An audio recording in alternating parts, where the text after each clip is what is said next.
Good morning, my esteemed viewers. You're welcome to today's political broadcast. Today is the 25th of July, 2025, and we are discussing Nigerian politics. Now, Kwankwaso has come out to say that Tinubu is taking our resources in Nigeria and investing it in Southwest. Kwankwaso, he's concerned. Northerners had a meeting on constitutional review, and one of the things they said is that Tinubu is taking our resources and pumping it in Lagos. Lagos alone has almost 20 trillion naira projects going on. 20 trillion naira. Only the Lagos Coastal Road will go up around 15 trillion naira. So the North is concerned about what is going on under Tinubu's administration. And for that statement to come from somebody like Kwankwaso tells you a lot about how the North, both the elite and non-elite, how they are agitated about how Tinubu is distributing the resources. Let me quote him. He says, "Let me advise the federal government on the distribution of federal resources. From the information available to us, it's like most of the national budget is now tilting in one direction of this country." That is Kwankwaso. During the public hearing on constitutional review in Kano, Kwankwaso expressed his concerns, added, "Now we are told that there is a road from south to the east. We support infrastructure anywhere in this country and any other thing that is good for the masses, but a situation where government is taking our resources and dumping it in one part of the country and other parts of the country are left just like that, I don't believe that is the right thing to do by the government itself." Look at this statement critically. Just look at it and imagine what BBC Hausa will be telling Northerners. This one, he spoke in English. There's a video connected to that. He spoke in plain English. Imagine what these politicians will be telling their people back home. What propaganda will be carried. Well, there are a lot of projects, but I believe Kwankwaso is saying a fact. Most of the resources, most of the projects are channeled to the Southwest. See, that is the kind of politics we play. So the Northerners that are crying now, it is, I don't know why they are crying. See, this thing about nepotism, allocation of resources to a particular region, the North started it, the Northern elite started it, even with the Southern president like Jonathan. They had to bully him to focus more on the northern part of Nigeria. Billions of naira expended on insecurity, billions of naira expended on Almajiri schools and every other. Buhari spent billions of naira on farmer intervention and everything. Most of the resources were focused in the North at other presidential regimes. But now that the North is crying, it tells you the sentiment the North has for President Bola Ahmed Tinubu. Somebody will say something. You should look when I was watching that video, I said, okay, this should be what these guys are telling their Northern brothers about the administration of the president. That the president is taking our resources and is pushing it to his Yoruba brothers. You see, when they want to do propaganda, they will paint it in a way that it will have religious intonation and tribal intonation. The Yorubas want to take our resources to build their place so that they can live in Nigeria. That one is propaganda. The Yorubas want to take our resources. A Yoruba president, Bola Ahmed Tinubu, wants to take our resources to build Yoruba land so that they can live in Nigeria. They want to push us out of government.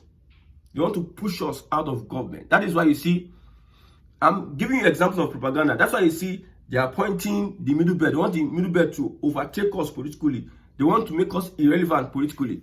So these are the propaganda you expect the North to be having. On whether the APC are threatened by the coalition, yes, I can confirm that the APC, they are threatened by the coalition. The coalition should know that the APC, they are unsettled. That is why they need to get their acts right. This is a known fact, and this fact is that Peter Obi running alone cannot beat Bola Ahmed Tinubu with the corruption and the system. Forget about free and fair election in Nigeria. See, don't let any pastor, 2026, 27, pastors will come and be campaigning for a Tinubu. Those ones, they go fire. See, forget about anything free and fair elections. Those Baba on top, they know. Those Baba on top, those pastors on top that are connected to them, that give them audience, they know. So under this system of rigging, the kind of rigging you see come 2027, you have never seen that rigging before. You have never seen it. So a Peter Obi, only Peter Obi running for presidency, cannot stop a Tinubu from rigging his elections. I'm telling you, somebody that can spend billions of dollars because he wants to become president for 8 years, don't underestimate that person. So Atiku alone cannot run. Atiku alone cannot run and beat Tinubu. I'm telling you. The only thing that can happen is that if Peter Obi is going to run differently, Peter Obi might, everybody get their own political alignment, calculation, and statistics. I saw something that was being said by somebody, but I think I'll still get to it. The only thing that can happen that can help Atiku win election without the Obi is when Obi runs and Northern Nigeria wholly votes for an Atiku, and Obi somehow scatter Tinubu's vote. That is the line of thought. Another line of thought is somebody saying that Tinubu has finally dismantled Northern Nigeria and also Peter Obi's base, which is the North Central, the Middle Belt. So Peter Obi, his base in Middle Belt has been stolen by Bola Tinubu because of this appointment. When an appointment is made, there are so many factors tied to it. This particular appointment by the APC, they will restructure all the positions. They have to restructure most of the positions in the APC caucus. So the new APC chairman coming from that region tells a lot about how much vote that APC is looking for, how much ground, how many structures APC wants to collapse in their favor. If you listen to the president when he talked about the coalition, okay, let's look at it. Now, this is the Vanguard newspaper. He says, Tinubu mocks coalition as Yewata imagines APC chair. Says it's a coalition of confusion. Like I said, the APC is triggered with this ADC and coalition because I don't see a reason why a president has so many things he needs to do. A failing economy, forget the propaganda, my brother.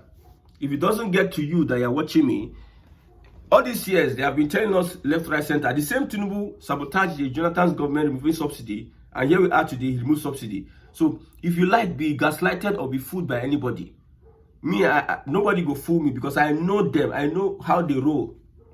So with the failing economy, the APC needs to even focus on that economy. Focus on governance. But it's unfortunate, they don't send you. People that are supporting APC, support. They don't send you at the end of the day. All this your postulation and calculation. I've said before.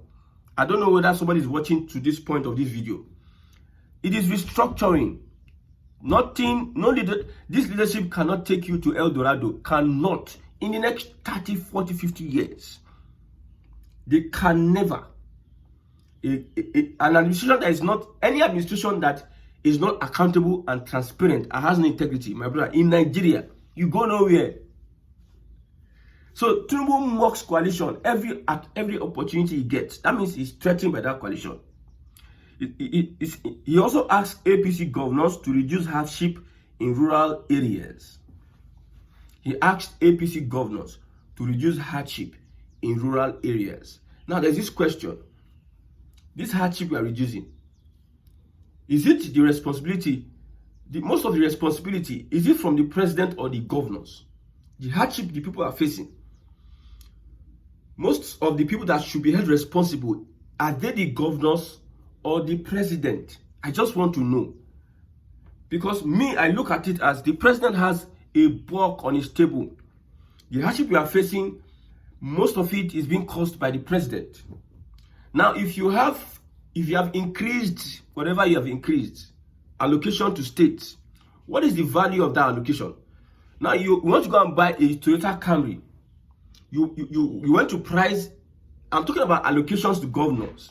and how much those allocations worth. You want to go and buy a Toyota Camry, and then 2015, Toyota Camry was being sold for, I don't know how much, maybe 2 million. Now this is 2025. Toyota Camry is being sold for 7 million, 8 million, 2025. So the value, what 8 million could buy 2015 is different from what 1.8 million will buy 2025. So the bulk is at the table of the president. Removal of subsidy and all these policies, left, right, center, are the reasons why you see the hardship has increased. Not really the governors. If you give the governors these monies in their whatever billions or millions of dollars, if you give them these monies, what would they, how much impact can they make? Mind you, buying rice and sharing for people does not eradicate anything. Giving palliatives does not eradicate anything. You see, the government told us that they are going to use CNG buses to reduce the transportation, whatever, blah, blah, blah. They first start with refinery. Refinery no work. Oh. As expected, oh. We are not even depending on refinery. As expected, no work. After the Lamba, after they spend billion, at the hear $1 billion, at the hear $1 billion, they don't talk anything. Now you come to transportation. CNG buses, CNG conversations, CNG this, CNG that. These people don't use the public transport system. That is why they can just come and sell bobo to you. You that are watching me, they'll sell it to you and you collect it with prayer and fasting. Has the transportation improved? These are just two things. Like I said, some of these guys don't know how to criticize the ABC. I don't know, the ADC said they're not doing their work. Left for me, I have a lot of things that I can say about this current administration that doesn't qualify it for good governance. Maybe the elites are looking for policies that will favor them. Me, I'm looking for good governance, so I will talk on my own part. So many things this administration is doing that does not qualify it for good governance. So the next 100 years, our parents told us, Nigeria go better. In church, we prayed.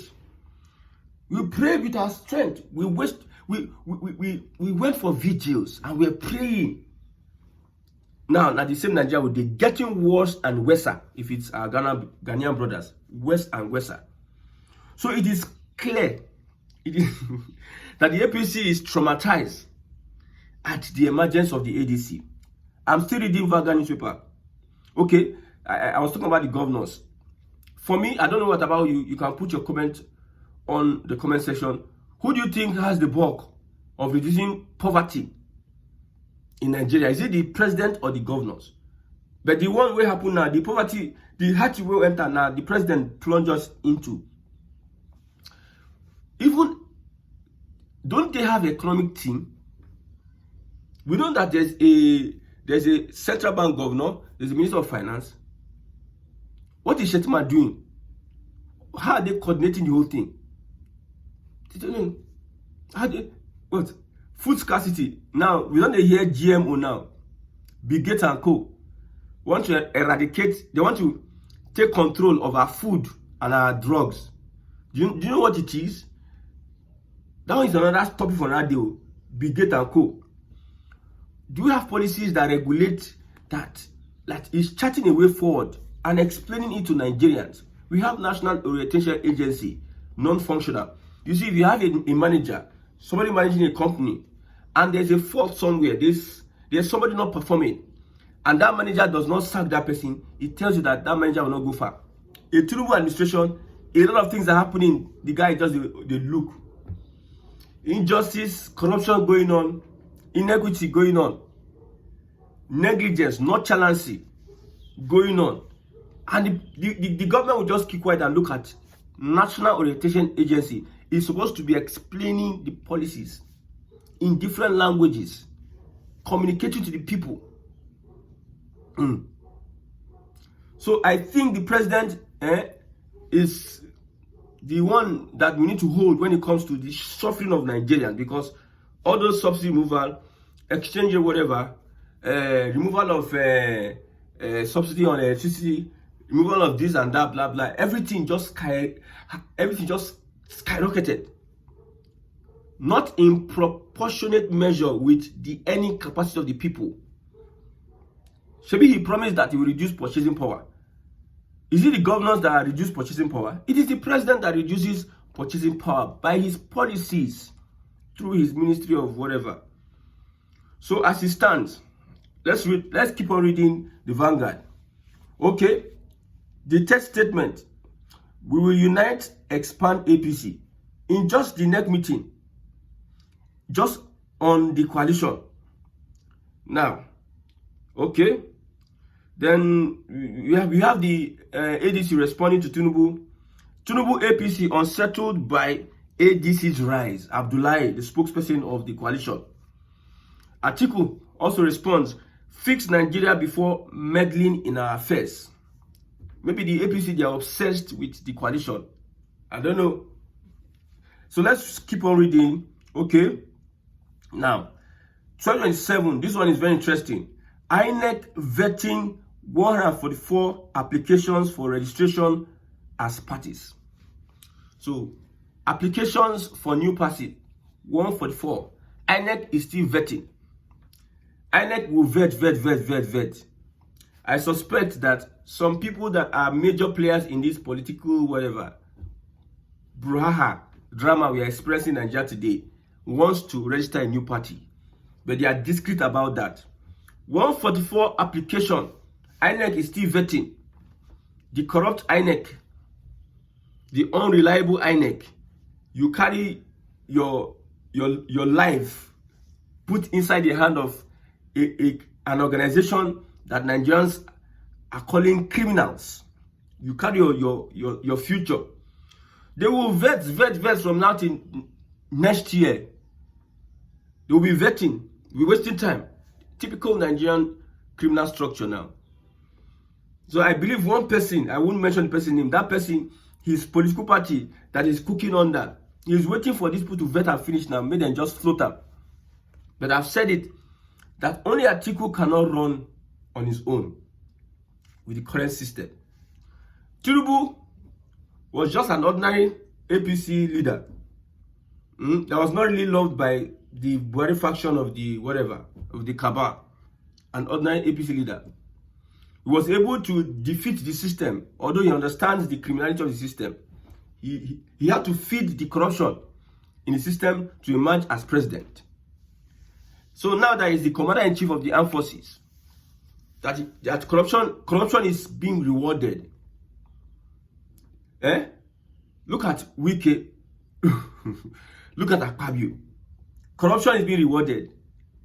Now the humanitarian affairs minister that was made APC chairman, some people are saying that Better Edu, they should carry Better Edu and make her a minister.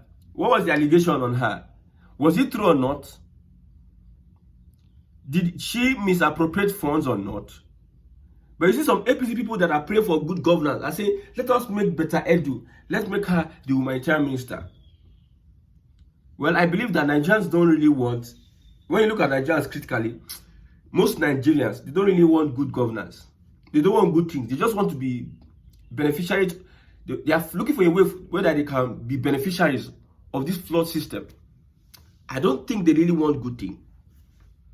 So this system that rewards criminality, that rewards corruption, is it the system that will run on an election that is free and fair? So Atiku and Obi, you people should find a way. That is only what I can say. That is the only thing that can happen. There was a poll. People voted. They asked people to vote. Let me look at it. Somebody says, which ticket will you support in 2027 that must remove APC? We have Shore, Dambello, AAC. I will look at how they voted. Shore and Dambello. That teacher, brilliant teacher from China, that was helping us to expose northern thieves and northern, man, this country, the people that just surround power self, criminal upon criminal upon criminal, fraud. Okay, You know Dambello and Shore. Now we have Peter Obi El-Rufai, ADC. So Shore and Dambello is AAC, that is Shore party. El-Rufai Amechi, ADC. Atiku Obi, ADC. Now Shore, Dambello, AAC got 35%. So Nigerians were asked to vote. Who do you want? Now Peter Obi El-Rufai got 44%. ADC. El-Rufai Amechi got 2%. Atiku Obi got 20%. So it seems like from this online poll, some people still prefer an El-Rufai Peter Obi ticket to an Atiku Obi ticket. Well, most times what happens on social media does not reflect what goes on real life. What happens on social media cannot be, I don't know what English I will use, equally or exponentially, I don't know, equated with what is happening in real life. So from this, Peter Obi El-Rufai is the ticket people are looking for. From this, while the second is Shore and Dambello. Whatever it is, coalition needs to be coalition. I'm not speaking because I'm speaking for the, I know the Fulani, I know their game plan. I know what they are moving left, right, and center. From the back, I know what they are wanting to do. I'm just saying it without emotions. This is what you need to win the election. I'm talking to the coalition. From what Tinubu said yesterday, they are much more concerned about the coalition because you have your next meeting and you're talking about the coalition. What happened to how you're going to fix the country? Like what Atiku told him. What happened to that? Okay, the CPC group in APC, they have been thrown under the bus. Tinubu has finally thrown the Almakura CPC group under the bus. This is a clear battle line drawn by the old ACM bloc against Buhari's men. Now, we'll continue to say that Nigeria, we want to restructure Nigeria. But one thing stands out is that as a person, if you want change, join the system. If you don't join the system, you allow the least of us to lead the most of us. May God help Nigerians in this current administration.